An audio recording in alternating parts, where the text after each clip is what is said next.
Hi, it's Tim Hagen from Progress Coaching, and welcome to another episode for the Coaching Conversations podcast. Now, we are on Stitcher, we are on iTunes, and multiple different channels. Please check us out. Now, one of the things that you'll get out of our podcast episodes is a lot of content, a lot of strategy. It's not fluff, it's not concept, yet we really want you to engage with the content and let us know your feedback. If you have any questions, feel free to reach out to us. If there's topics you'd love to have us address, we would love to share them with you. Let us know your impact and let us know your feedback. For many years, we've had the battle of training leaders how to coach, training coaches how to coach, yet coaches typically have a pretty specific objective, right? To go provide coaching. Now, when I think about leaders, we often get the objection, and I think HR, I think training departments do, is they get the objection of, well, I don't have time. How long is this going to take? And I've always laughed at that because when I think about it, and I think that the objection is real. I don't think people are making it up. Yet I also think it really masks another set of reasons of why leaders don't coach. They don't know what to do and they don't know what to say. And recently, we kind of stumbled upon a methodology by about 4 or 5 of our clients asking for information. And one in specific, somebody said that they had a leader come to them, they reprimanded an employee, and the boss of the employee said, "Do you know what's going on with her?" And the boss said, "No, why?" And he said, "Do you know her husband has stage 4 cancer?" And the leader said, "I had no idea." So the leader looked at us in a group setting and said, "Do we even know each other?"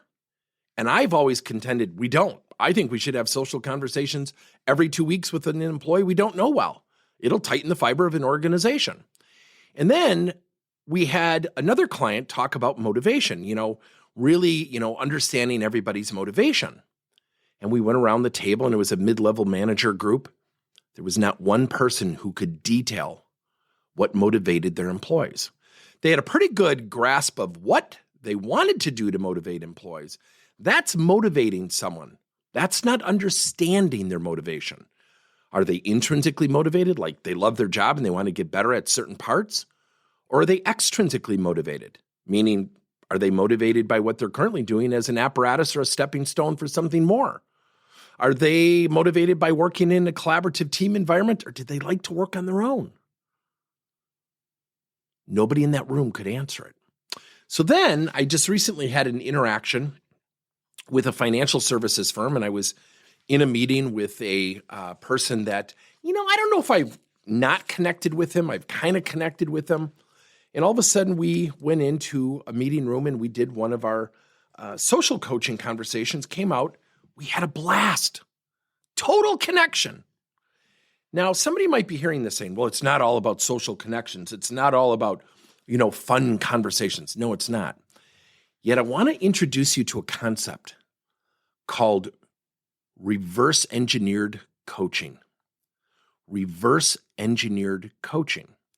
So we then had another client, and the reason I introduced that concept now is they said, we want to know what's going on out in the field. And they said, we need to have, coaches of coaches, viewing those conversations. And I kind of cringed a little bit. And one gentleman said, why does that make you uneasy? And I said, well, to be candid with you, when I'm coaching someone, I don't want someone sitting there evaluating me. It's going to create a disingenuous environment. They both said, yeah, you're right. And I go, what if we did this? What if we told them the information we wanted to know? We don't care how you get it. Yet we're going to go back to the person that you're coaching, and we're going to ask them how you got it.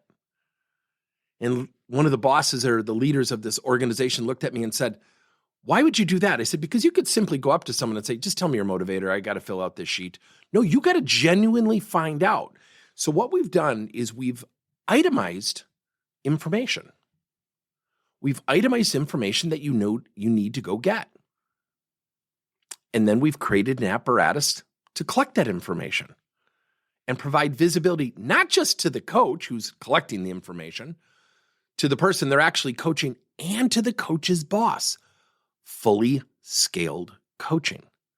Reach out to us if you want to hear about this or see this in action.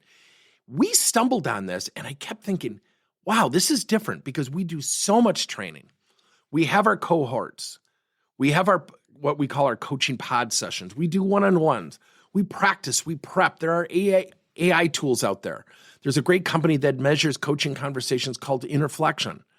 But I think we might have a missing piece. And that is, what are we trying to learn? And what if we told our leaders, here's what we need to know, go get it. It's called reverse engineered coaching. Thank you for listening to another episode of Coaching Conversations by Tim Hagen and Progress Coaching. Now, our company is always coming out with new and innovative solutions to help leaders coach their employees. And recently, we just created a new service called Coach to You, where leaders can pick and choose topics and assign 7 to 21-day programs for employees to learn and, more importantly, apply actions and then reflect and share what they're going to do going forward as a result of the learning. It's called Coach to You. We're literally bringing coaching to your employees. If you're intrigued, we'll have a link in each one of our episodes where you can get more information. And again, thank you so much for listening to another episode.